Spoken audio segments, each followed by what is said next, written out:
A tight finish in prospect at Chelmsford after an unforgettable day for Surrey's teenage spinner.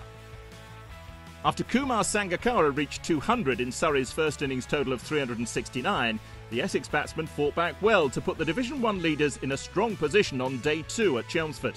They closed on 215 for 3, a deficit of 154, with Dan Lawrence 78 not out. The home side continued in confident fashion on the third morning, and Lawrence and Ravi Bopara took their partnership past 100. But Surrey's breakthrough was a moment to forget for the former England man. Bopara confidently leaving Tom Curran's delivery and quickly wishing he hadn't, bowled for 39. Lawrence carried on regardless and took his tally of 4s to 15 as he reached his century. His innings had transformed Essex's chances in the match, but soon after he was gone, LBW to Mika for 107, and the hosts were 5 down and still 113 behind.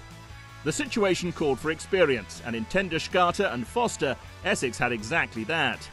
The pair added 49 with both playing a fine array of shots, but Surrey had the last word in the morning session. 18-year-old Amar Virdi producing some big spin and a celebration to match to bowl Foster for 21, his first-class wicket. That dismissal of Foster clearly inspired Virdi, who claimed his second wicket just 4 balls after the interval. Simon Harmer's slog sweep beaten and Folkes completed the stumping. Neil Wagner joined his skipper at the crease and reined in his usual attacking instincts to help Tendulkar wipe out the deficit.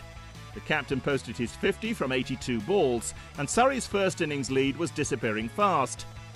But when he'd reached 53, Tendulkar became Virdi's third victim of the day, the teenager trapping him LBW. And that wicket was Wagner's excuse to cut loose. The Kiwi hit a string of 4s to take Essex into the lead, and his 8th boundary off Ravi Rampal took him to his 7th first-class 50 and his first for Essex. But he got no further. Wagner edged Rampal straight to Sangakkara at slip and was gone for 50. And the end of the home side's innings came soon after. Mika returning to the attack to nip one through Quinn's defences, bowled for 4. At 383 all out, Essex had a first innings lead of 14 runs. The card dominated by Lawrence's 100, with good support on day 3 from Tendulkar and Wagner. Mika with 3 wickets, and it was a day to remember for young Amar Virdi.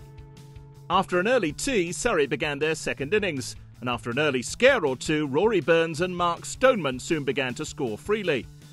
They were soon scoring at almost 6 and over, and posted their 50 partnership off just 9.1 overs.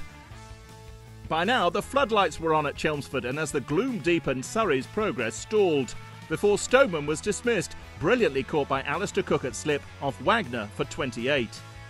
Soon after that, the rain arrived to force a stoppage, and once the downpour grew heavier, the prospects of further play slowly receded until stumps were called. Surrey 55 for 1 overnight, a lead of 41.